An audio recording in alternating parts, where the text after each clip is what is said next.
Salut, ravi de vous retrouver. C'est la deuxième saison d'Un an de plus. Le concept reste le même. On revient un an après sur l'actualité, mais on va commencer par 18 ans de moins. Regardez cette photo. Vous le reconnaissez, c'est Laurent Ruquier. Ça va, Laurent? Tu fais encore avis de recherche? Ça, c'était à l'époque où tu étais à TF1. Absolument, mais 18 ans de moins, c'est quand même moins bien qu'un an de plus en ce qui te concerne. C'est mieux maintenant. Hein. C'est mieux maintenant. Ça, c'est le look Canal. C'est le look Canal. Voilà. Pourquoi tu as accepté de nous rejoindre quand on t'a proposé de remplacer Bruno? Ça, c'est vraiment une surprise. J'ai accepté parce que c'est plus facile de revenir sur l'actualité un an après. Le public, généralement, a du mal à accepter les plaisanteries, surtout sur les sujets graves. Par exemple, prenons un événement de l'été, la disparition de John Kennedy. C'était pas facile de se moquer de ça. Il s'était planté en avion. 2 jours après. Un an plus tard, vous verrez, ce sera facile. L'année prochaine, d'abord, ils auront débaptisé Kennedy Airport, parce que franchement, laisser le nom d'un aéroport à Kennedy, c'est un peu idiot. C'est un peu comme si on donnait le nom de Lady Di à un circuit automobile, vous voyez. Oui, dans un an, on pourra se moquer de tout ça. Autre exemple, le Tour de France, qui a été gagné par Lance Armstrong cet été. C'est américain. Oui, on pouvait difficilement se moquer de lui. Il revenait guéri d'un cancer, alors que dans un an, on pourra tout à fait se moquer de Richard Virenque, qui aura développé le sien. Oui, on va se faire que des amis cette année, quoi. Enfin, dans un an. Ça nous laisse un an de répit. Je laisse répit. Bedos, Gassios s'occuper de l'actualité du moment. Ok, le sommaire de cette émission, comme l'année dernière, il y a un an, Johnny Hallyday, vous en souvenez, voulait allumer le feu au Stade de France. Mais les 80 000 spectateurs qui attendaient l'événement n'ont pas vu une étincelle, puisque la pluie a été plus forte que le pyromane. Et bien, un an après, nous recevrons le producteur de Johnny Hallyday, il s'appelle Jean-Claude Camus, qui a pris la décision d'annuler le concert et qui est venu l'annoncer lui-même au public, la mort dans l'âme. Nous lui demanderons si ça lui a coûté beaucoup d'argent, Laurent. Et puis nous recevrons également Sinclair, le chanteur qui lui faisait la première partie de Johnny et qui finalement a été le seul ce soir-là à chanter au Stade de France. Nous lui demanderons quel effet ça fait d'être finalement plus fort que Johnny. Oui, Sinclair, le chanteur, pas Anne, évidemment. Non. Et puis il y a un an, il y en avait un autre qui avait allumé un feu, mais lui, a priori, c'était involontaire. On parlait beaucoup il y a un an d'un touriste français, Alain de Frémont, qui était accusé par les Grecs de pyromanie. Alain de Frémont se souviendra longtemps de ses vacances qui ont viré au cauchemar, puisqu'accusé d'incendie volontaire, il a fait quand même 19 jours de prison et a dû payer 200 000 francs de caution pour rentrer en France. Et bien un an après, nous recevrons Alain de Frémont, qui lui a toujours dit qu'il n'avait fait que brûler que du papier toilette. Hein. Et oui, quelqu'un qui s'occupe des sans-papiers, Jean-Pierre Chevènement, croyait rentrer à l'hôpital pour une semaine, le temps d'une banale intervention chirurgicale. C'était il y a un an. Mais le ministre de l'Intérieur n'a été de retour place Beauvau que 4 mois plus tard. Entre-temps, on s'en souvient, il a eu un arrêt cardiaque de 55 minutes et fait 10 jours de coma. Un an après, nous verrons, grâce à un sondage Ipsos, pour un an de plus, si cet accident a changé l'opinion que vous avez de notre ministre de l'Intérieur. Et la réponse est oui, on va la voir tout à l'heure. Et puis il y a un an, après 7 ans de prison pour un meurtre qu'il a toujours nié, Omar Haddad retrouvait la liberté. C'était Jacques Chirac qui l'avait gracié pendant l'été. Et bien un an après, nous verrons à quoi ressemble la vie d'Omar Haddad aujourd'hui, libre mais toujours coupable aux yeux de la justice. Voilà, ça ce sont les sujets qu'on développera Laurent et moi jusqu'à 13h30, jusqu'à nos camarades Pécheux et Casa dans cette émission. Mais il y avait plein d'autres choses dans l'actualité de cette première semaine de septembre 98. Il faut que je me rappelle un peu comment on dit, mais les vacances ont été un peu longues. Comme nous le rappelle Pascal Clark. Pascal Clark, on l'embrasse.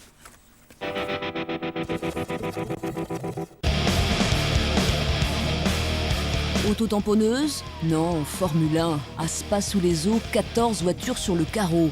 Bizarre, elle était bizarre cette semaine de rentrée. Comme du surnaturel à tous les étages. Un coup à faire douter Paco Rabanne. Sur les rives du Yangtze, mer chinoise déchaînée. Contre la boue, tentative de digue. Le Bangladesh, trop liquide également.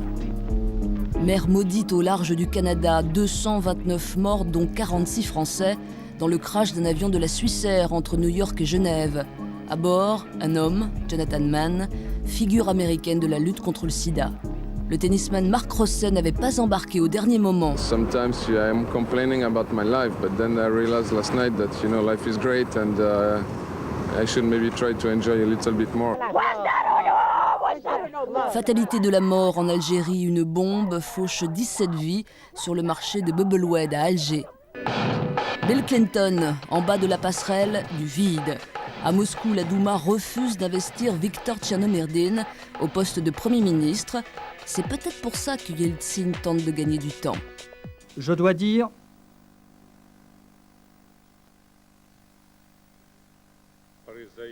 que nous aurons encore beaucoup d'événements avant d'atteindre ces résultats. Qui va là en Ukraine? C'est Jacques Chirac, en visite aussi en Moldavie, ça s'arrose. Législative en vue en Allemagne, 2 clips, 2 styles. Le mouvement pour les sociodémocrates de Gerhard Schröder, le gros plan pour le poids lourd Helmut Kohl. Si jeune et déjà si gros, l'obésité déclarée problème sanitaire mondial, 8% des Français sont obèses. Dans les assiettes, des aliments mutants, la mention OGM désormais obligatoire, organisme génétiquement modifié.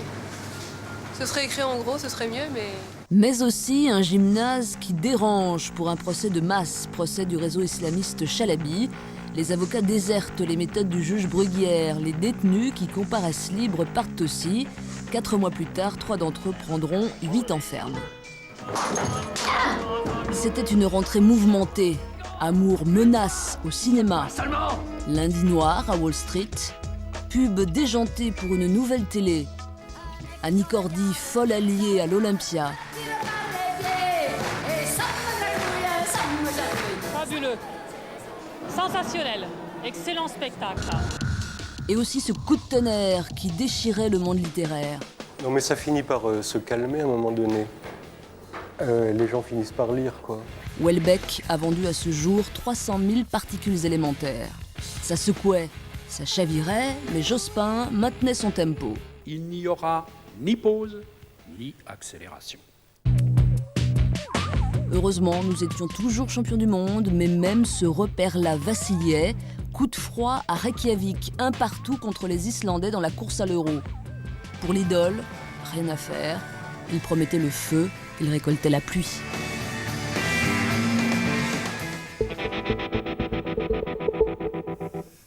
Alors Laurent, c'est maintenant qu'on va voir si on a bien fait de te faire venir. Vous faites bien de dire ça, Marco, parce qu'il y a un an, justement, Guillaume Durand pensait, lui, déjà à l'après-Canal. C'était en tout cas un titre du Parisien. C'est ce qui s'appelle être extra-lucide. Hein. C'est un peu visionnaire, oui, Guillaume. même Paco Rabanne n'aurait pas fait mieux. J'ai donc vérifié cette semaine dans le Parisien et j'ai pas vu si Canal pensait déjà à l'après-Ruquier. Mais Sur Arte peut-être pour toi l'année prochaine. à mon avis, ça peut encore changer. Hein. Guillaume qui est à TF1 Oui. et sur Europe 1 tous les jours. Il y a un an aussi, la Douma, le Parlement russe, rejetait le nom de Viktor Tchernomyrdine, proposé par Boris Eltsine, au poste de Premier ministre. Alors il faut savoir qu'Eltsine avait déjà pris Tchernomyrdine, mais bon, il s'en rappelait plus. Tchernomyrdine sera en fait, il faut le savoir, refusé par la Douma.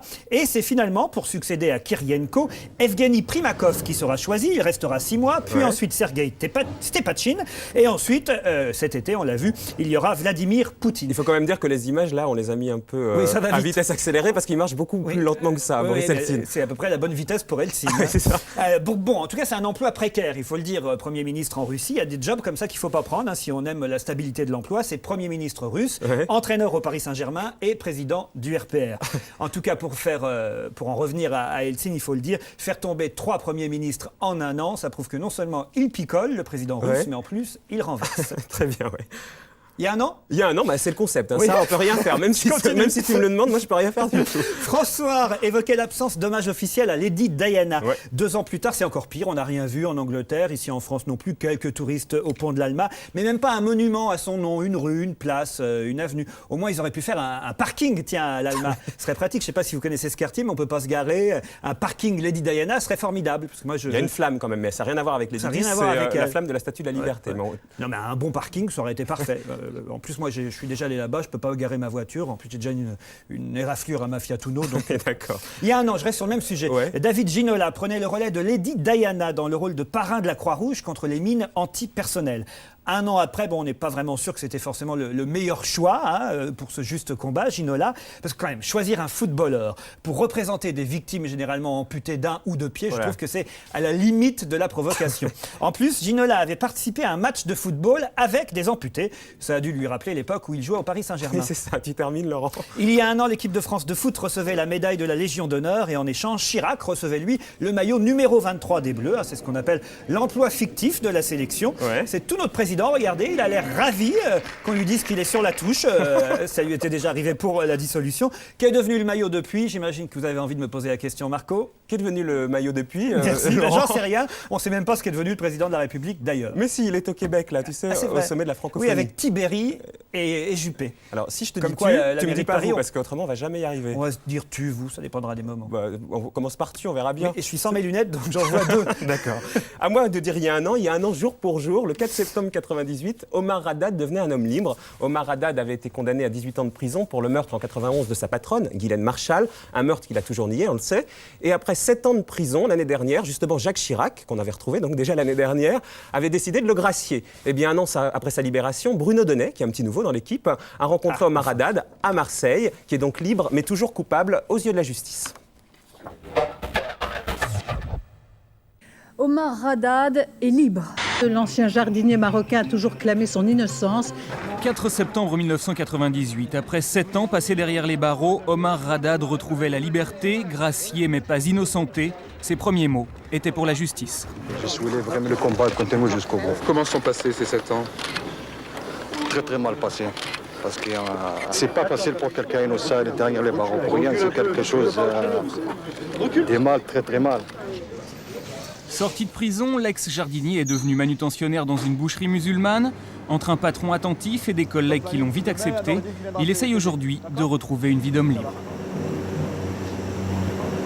Ça va parce que je suis libre, j'ai mon travail, je suis avec ma famille. Bon, de l'autre côté, c'est toujours, je passe toujours à l'affaire. Bon, d'accord, je suis sorti, etc. Mais 7 ans de ma vie, c'est passé déjà. C'est qui c'est marrant, 7 ans de ma vie? Personne.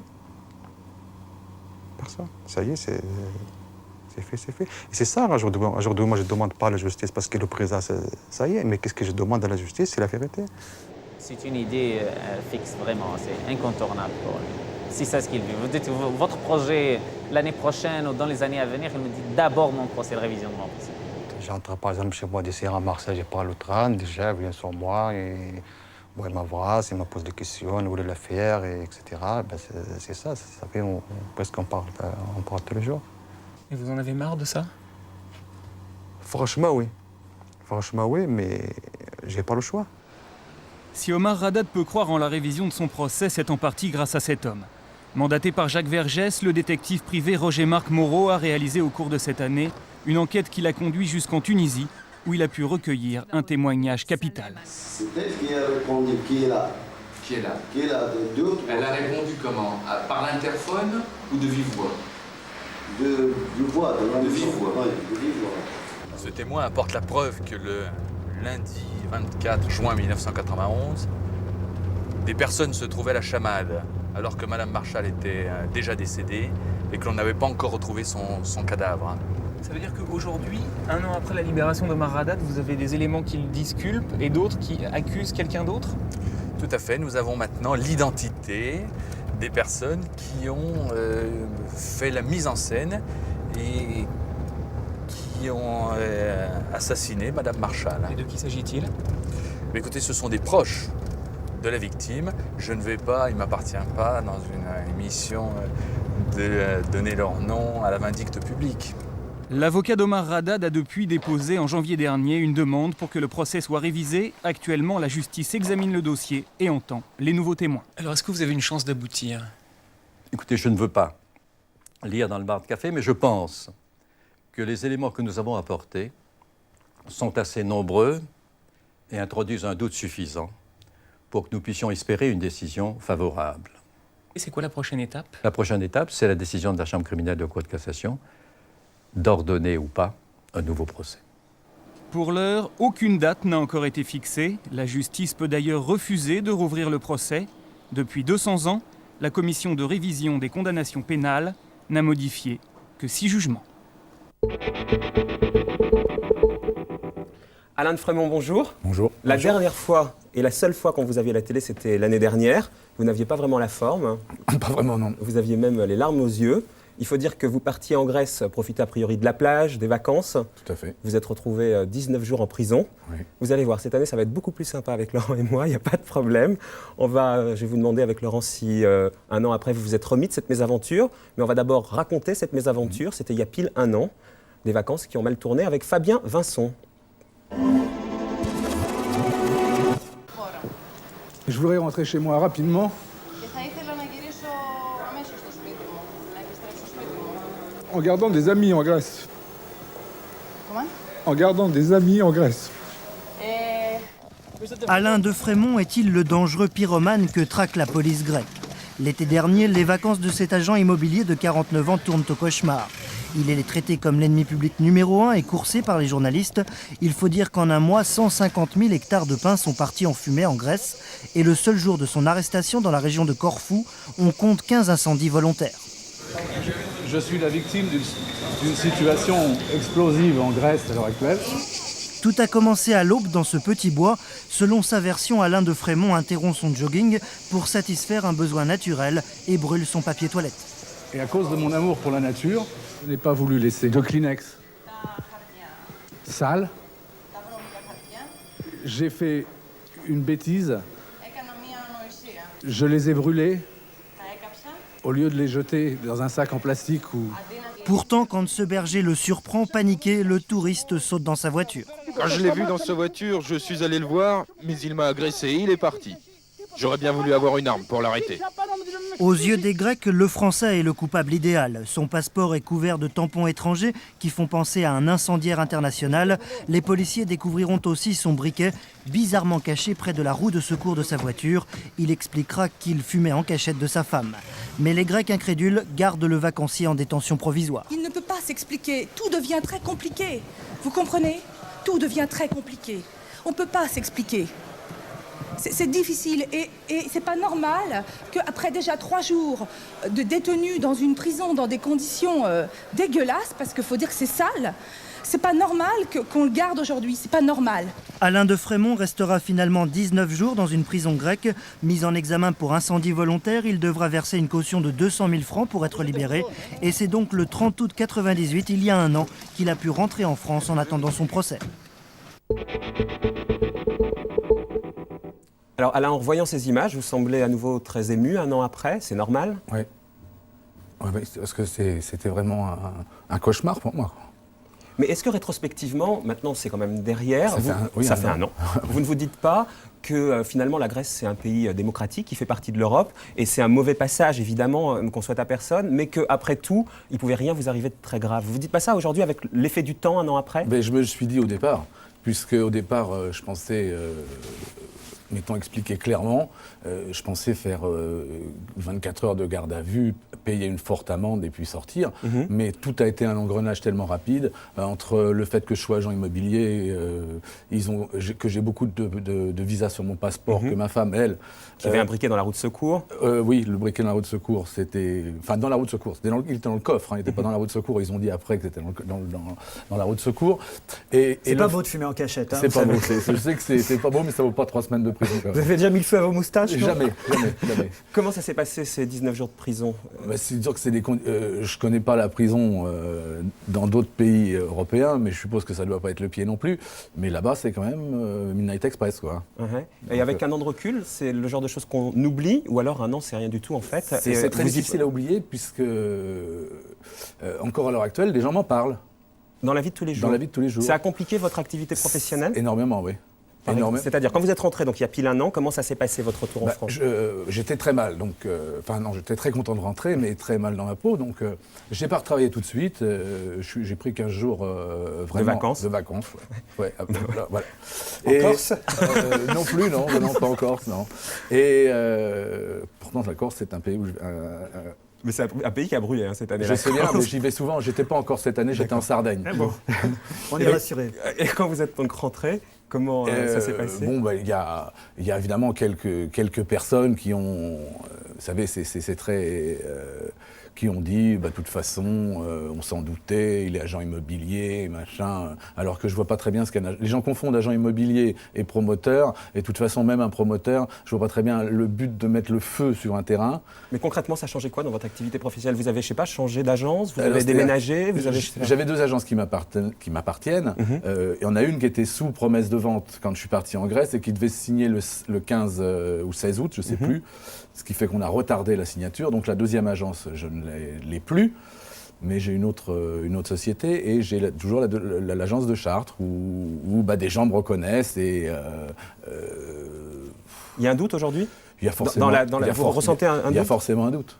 Il y a forcément, parce que c'est obligé. Tant que le procès ne sera pas passé, il y aura forcément un doute. Et même le procès passé, je suis sûr qu'il y aura encore un doute. Mais vous faites attention maintenant quand vous allez faire votre jogging. Exactement. Vous allez aux toilettes avant. Voilà, je vais aux toilettes avant. Vous êtes prenez du trèfle, c'est pas de chance. Vous êtes comment aujourd'hui? Vous êtes serein ou vous l'attendez ce procès avec une vraie anxiété? Ou alors aujourd'hui c'est une affaire qui est quand même derrière vous? C'est une affaire qui semble, si vous voulez, derrière moi, puisque les tribunaux grecs ont changé le chef d'inculpation et c'est plus incendie volontaire, mais incendie criminel, mais c'est incendie accidentel. Ça c'est sûr. Ça c'est sûr. Ça c'est sûr, mais je ne connais toujours pas, encore maintenant, la date du procès. Et vous savez ce que vous risquez? D'après mon avocate grecque et mon avocat français, je risque peu de choses. Je risque une amende, mais pas d'emprisonnement. Je pense pas d'emprisonnement. Mais je ne suis pas sûr. Et eux non plus ne sont pas sûrs. Cette affaire, elle vous a coûté combien d'argent concrètement?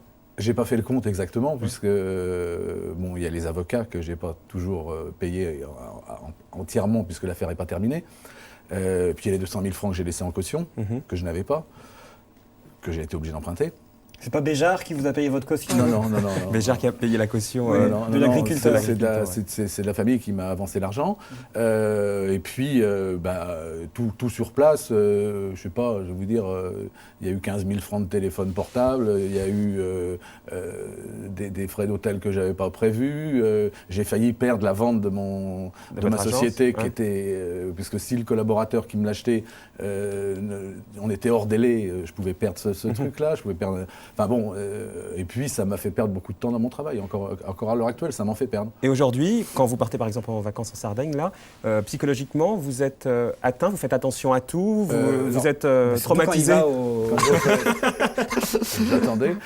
Surtout quand on s'appelle De Frémont, il faut faire attention à vouloir bien nettoyer sa particule. D'accord. Donc, si vous voulez, c'est un traumatisme psychologique qui est présent au quotidien. Cette année, j'étais pas. Je suis reparti plusieurs fois. On est allé aux Antilles cet hiver, et je suis reparti plusieurs fois. J'étais pas inquiet parce que je me dis ça peut pas arriver deux fois. C'est ce que c'est carrément un concours de circonstances qui a fait que. Mais mon épouse, par exemple, n'était pas rassurée. En Sardaigne, cette année, elle n'était pas rassurée. Elle se promenait avec 2 seaux d'eau derrière vous. 2 seaux d'eau derrière moi. Elle vous laisse plus partir faire du jogging à 6h du matin avec un briquet dans le coffre. Non, c'est pas ça. Mais bon, si vous voulez, elle est inquiète, quoi. Et puis on est inquiet quand même pour l'avenir, parce que de toute façon, c'est quelque chose qui reste, quoi. C'est pas anodin, quoi, ni comme accusation, ni vivre 3 semaines en prison, ça laisse des traces. Enfin bon. Vous êtes vraiment obligé d'y aller, hein? Vraiment, ouais. Vraiment. Si vous n'y allez pas... De toute façon, j'irai. Ouais. De toute façon, je tiens à y aller. Ouais. Je suis vraiment obligé, mais j'irai. De toute façon, j'irai. Pour terminer, simplement, on revient un an en arrière. Les autorités françaises en Grèce, elles vous ont soutenu? Ça veut dire non.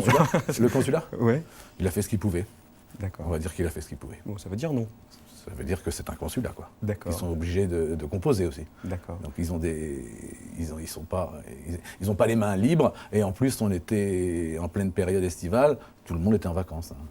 Donc personne ne pouvait faire grand-chose. Merci à vous, Alain de Frémont, d'être venu nous rendre visite, baptiser Laurent pour sa première d'un an de plus.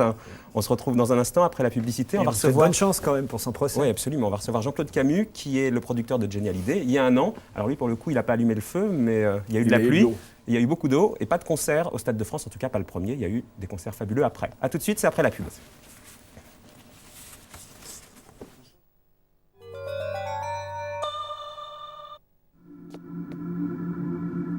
Qui a été très sage et a eu un beau cadeau?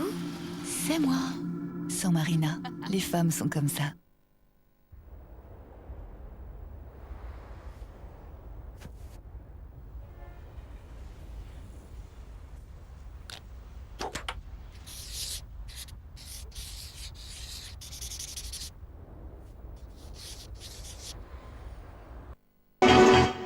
C'est la deuxième partie d'un an de plus. Laurent, qu'as-tu relevé dans l'actualité de l'année dernière? Je disais Bruno l'année dernière, il faut que je m'habitue un peu, mais ça va aller. Oui, ça va le faire. Il y a un an, une catastrophe, le crash de la Swissair. Bon, je n'ai pas spécialement envie de revenir sur ce drame, mais tout de même, le tennisman suisse Marc Rosset avait réservé une place sur le vol et au dernier moment, il avait repoussé son départ, donc il avait été sauvé. C'est sûrement la raison pour laquelle, depuis, Air France, la compagnie, a suivi son exemple, puisqu'elle aussi a décidé de repousser l'heure de tous ses départs. Mais tu as vu, pendant l'été, Jean-Cyril Spinetta, qui est le PDG d'Air France, a poussé un bon coup de gueule pour dire il y en a marre que les vols soient en retard. C'est pas toujours de la faute de la compagnie, mais également de l'organisation aérienne. Les embouteillages là-haut aussi. Il y a un an, sortait Si je t'aime, prends garde à toi, un film de Jeanne Labrune où Nathalie Baye avait une relation sadomaso avec Daniel Duval, un type qu'elle ne connaissait pas. Elle l'a rencontré dans le train et puis il baisse pendant tout le film. Un an plus tard, Nathalie Baye est à l'affiche de Liaison pornographique, un film présenté aujourd'hui à la Mostra de Venise. Ouais. Où ça ? À l'hôtel. On pourra recommencer.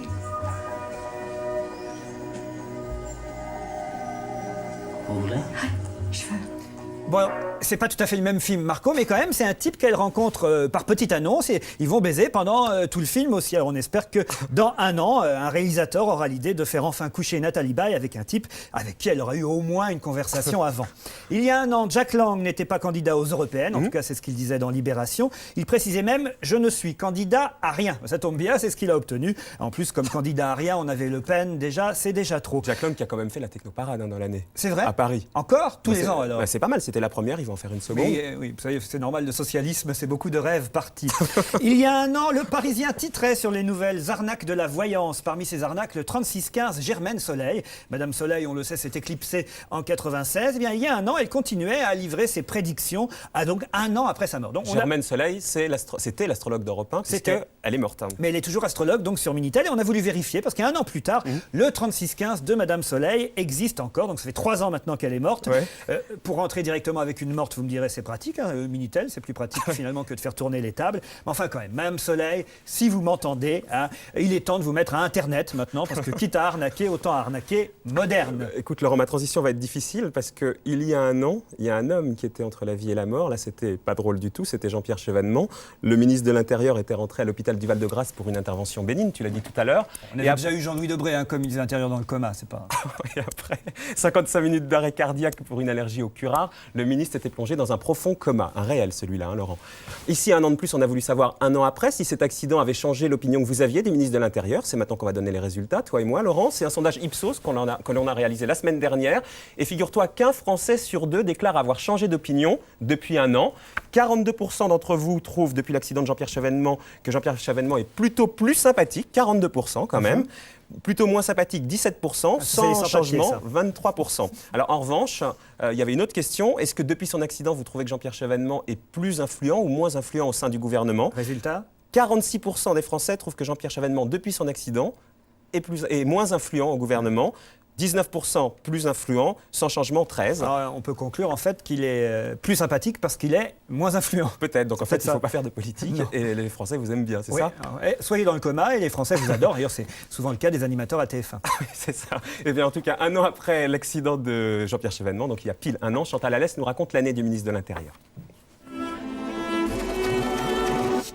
Le ministre de l'Intérieur, Jean-Pierre Chevènement, hospitalisé au Val-de-Grâce pour une intervention chirurgicale qualifiée de bénigne par la place Beaumont. PPDA ne le sait pas, mais il est très loin de la vérité. Cela fait plus de 10 heures que le ministre de l'Intérieur est dans le coma, après un arrêt cardiaque de 55 minutes. Il a fait une allergie au cours de son anesthésie, tout ça on ne l'apprend que le lendemain.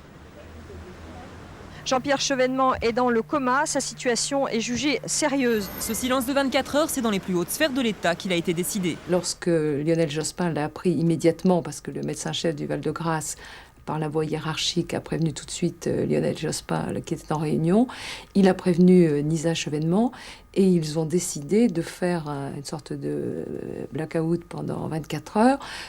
C'était plus une affaire d'État, c'était une affaire privée, parce qu'il était urgent de prévenir de vive voix sa mère Juliette, qui avait 87 ans, et ses 2 enfants. Je crois qu'un de ses fils était à Paris, mais l'autre était à Prague, et je pense que ça aurait été très difficile pour eux s'ils l'avaient appris par la radio. La nouvelle connue, tout le monde s'affole. Le Parisien a déjà préparé une annonçant la mort de Chevènement. D'autres s'interrogent. Après un tel accident, on peut craindre des séquelles très difficiles. Malgré toutes les rumeurs alarmantes, malgré le vide laissé par Chevènement, Lionel Jospin refuse de faire nommer un nouveau ministre de l'Intérieur. Il désigne Jean-Jacques Kéran pour assurer l'intérim. En attendant, la continuité de l'État doit être assurée et en même temps, nous devons tout préparer pour l'accueillir à nouveau quand il reviendra, ce que je souhaite. C'est un geste exceptionnel de dire qu'on attendra le ministre de l'Intérieur 1 an à l'hôpital, s'il le faut. Ça ne peut que les avoir très considérablement rapprochés. Et mon sentiment, c'est que Jean-Pierre Chevènement joue maintenant auprès de Lionel Jospin un peu le même rôle qu'il a joué au début des années 70 près de François Mitterrand. Et c'est celui de l'ingénierie politique. Car Chevènement, c'est un peu la boîte à idées de Jospin. Le Premier ministre attend donc son retour de pied ferme et très vite, les nouvelles sont bonnes. Monsieur Jean-Pierre Chevènement est sorti du coma et a pu reconnaître ses proches. 1 mois et demi plus tard, il quitte le Val-de-Grâce et part en convalescence à Belle-Île. C'est ici que le miraculé a décidé de faire sa rentrée médiatique. Il accordera à la presse 1 heure de son temps, mais pas plus.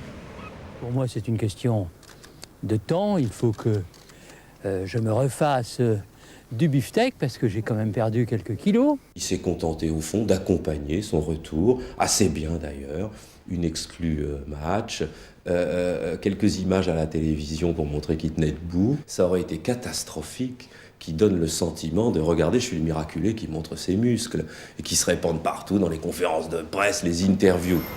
Une communication minimum pour une efficacité maximum. Il n'a jamais été aussi populaire dans les sondages. Quand il reprend ses fonctions le 4 janvier, Chevènement revient en force. Je peux vous dire que mes globules rouges sont au rendez-vous. Et il a la dent toujours aussi dure. Dès le 10 janvier, il s'en prend à Daniel Cohn-Bendit. Qu'est-ce qui vous exaspère chez Daniel Cohn-Bendit? Son conformisme. C'est-à-dire? Cohn-Bendit lui conseille une retraite anticipée. Les attaques fusent de toutes parts. Cohn-Bendit, sale boche rouquin qui pue, rentre chez toi. Franchement, monsieur Jospin, c'est gênant, ça, non? Pardon, je n'ai rien entendu. On a l'impression, effectivement, qu'il parle politique comme s'il ne faisait pas partie d'un gouvernement. Comme s'il avait un statut définitivement différent de tous les autres communs de mortels de ministres. Entre la polémique avec les Verts et la gestion de dossiers aussi brûlants que la Corse ou les sans-papiers, le miraculé de la République a eu un retour en politique plutôt agité. C'est une année difficile, je dirais. Mais enfin, je n'ai pas été en dessous de la difficulté. Il y a 1 an, il pleuvait beaucoup sur Paris, jusqu'à là pas de quoi y revenir 1 an après, sauf que la météo était l'une des informations principales de ce 4 septembre 98, puisqu'elle a obligé Johnny Hallyday à annuler son concert au Stade de France. Jean-Claude Camus, bonjour. Bonjour. Vous êtes notamment le producteur de Johnny Hallyday, mais également de Michel Sardou, de Florent Pagny, de Lara Fabian, de Michel Fugain, de Mimi Mati, de Laurent Ruquier, non?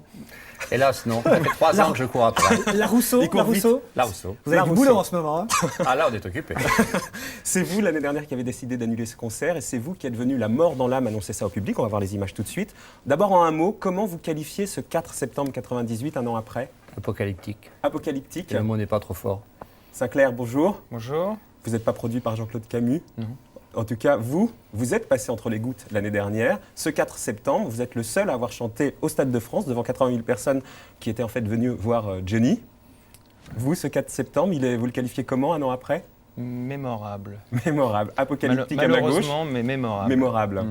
Dans le bon sens du mot. Oui, dans le sens le plus positif. Et vous êtes le seul artiste aujourd'hui à avoir fait le Stade de France 4 fois quand même. Ça vaut le coup, hein. On va se remettre après, il est devenu footballeur à Saint-Étienne, manifestement. Un peu vert, ouais. Un peu vert, ouais. On va se remettre dans le bain avec Antoine Pivnik, puisqu'on va se remettre dans l'ambiance de l'année dernière. On va voir un Jean-Claude Camus assez stressé quand même, mais il y a de quoi.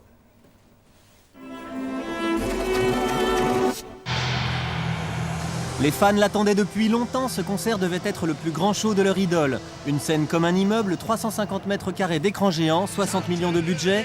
Le 4 septembre dernier, ils étaient donc 80 000 à attendre ça.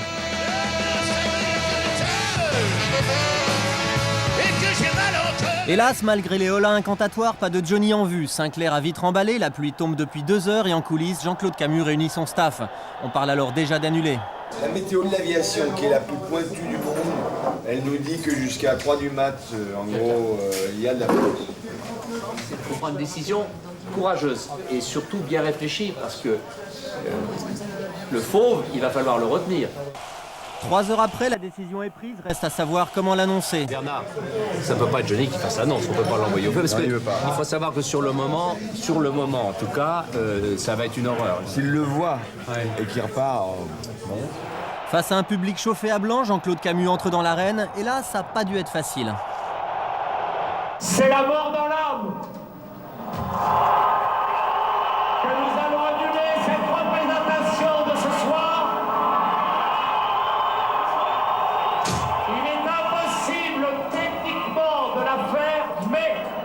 Le concert est reporté, tout le monde pourra revenir la semaine suivante, mais les vrais fans sont déçus. Merci Camus. Ils attendaient Jojo et ils ont eu Jean-Claude. Pourquoi il n'est pas venu sur scène nous le dire? On l'aurait compris, je pense. Eh, Jojo, tu sais, on t'aime. Tu viens et on te comprend. Tout à fait. L'image de Johnny aurait pu en prendre un coup, d'autant que quelques jours plus tôt, les mauvaises langues commençaient à dire que l'arrivée dans l'hélico, c'était pas lui. Mais c'est le Parisien qui achève d'enfoncer l'idole. Dans ses colonnes, un obscur technicien du son l'accuse de chanter en playback. Et ça, Jojo n'a pas vraiment apprécié. Le quotidien sera finalement condamné pour diffamation et dans le cœur des fans, un an plus tard, ce grand stade aura tenu ses promesses.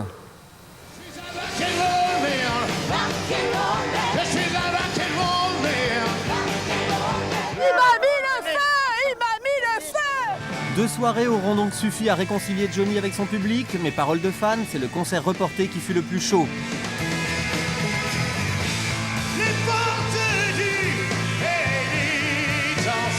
Moyennant quelques 10 millions de francs, presque tous les déçus du premier soir étaient là. Seul détail comique, pour cette dernière, il pleuvait presque autant que pour la première.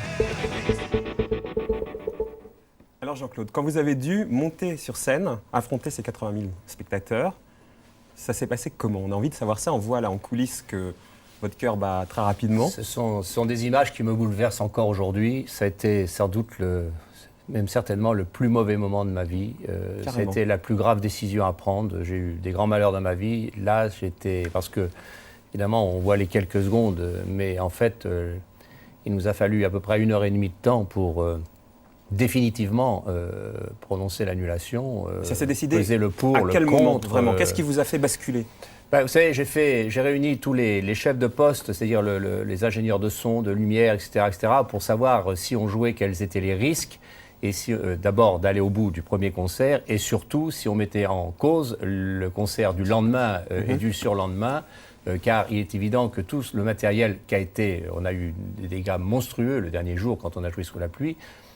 On n'avait pas le temps de faire revenir du matériel des États-Unis ou d'ailleurs. Donc il fallait vraiment prendre une décision de savoir se couper un doigt ou la main. Vous avez coupé un doigt, vous lui avez demandé au fauve, comme vous dites, si vous lui avez coupé une patte, vous lui avez demandé son avis? Oui, après avoir consulté évidemment, nous sommes allés dans sa loge et puis il a bien fallu annoncer à Johnny que, à notre sens, il était impossible qu'il aille sur scène.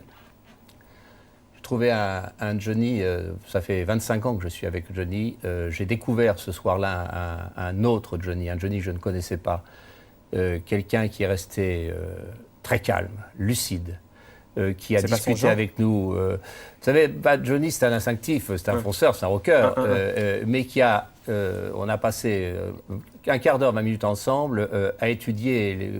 Bon, on ne jouait pas, qu'est-ce qu'on allait faire, comment on allait faire.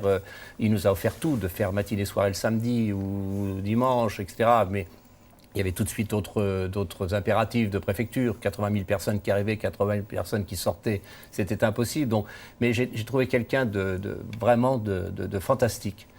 Et alors, où il était quand vous êtes monté sur scène et que vous avez été lui annoncer que il n'y avait pas de concert? Les spectateurs reprochent un peu... Il nageait dans les coulisses.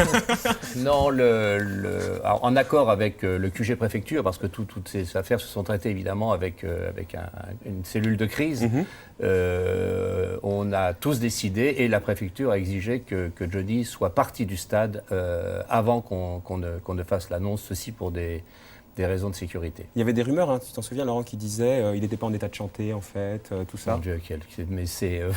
Il y a toujours des rumeurs. Il y a toujours des rumeurs. La rumeur, vous savez, on a annoncé 2 ou 3 fois la mort de Johnny Hallyday, on lui a donné toutes les maladies du monde, la rumeur, c'est complètement... Mais comment peut-on imaginer une seconde, parce que la détresse, il y a eu la détresse des 80 000 personnes, de gens qui étaient venus de loin, etc., qui ont supporté des tas de conséquences, mais la détresse de l'équipe, des techniciens, des musiciens qui ont travaillé jour et nuit pour être prêts à l'heure dite. Johnny, qui depuis 3 mois n'était que là-dedans. Comment on peut imaginer une seconde qu'un artiste puisse ne pas être en état de chanter pour un si grand événement? Enfin, ça fait partie de l'ingénieur soi-disant ingénieur du son. Vous allez me raconter ça. Vous, Sinclair, vous étiez où pendant que Jean-Claude Camus avait décidé d'annuler? Vous aviez chanté déjà? Ouais. Tranquille. C'est pas vous qui avez fait pleuvoir en chantant. Je me suis posé la question. Donc, j'ai eu des gros problèmes psychologiques pendant quelques instants, mais on s'est fait petit dans notre loge à ce moment-là. Parce que l'ambiance était assez assez nuageuse dans les coulisses aussi. Ouais. Oui. Ça a gueulé un peu partout? Non, mais on sentait qu'on n'avait pas intérêt... Fallait pas faire le malin. Non, fallait pas la ramener, fallait pas dire que c'était bien. Non, il n'y a arrangé. pas eu de cri, hein. C'était très... Non, c'était tendu. angoisse, Mais les cris font moins peur que la pression.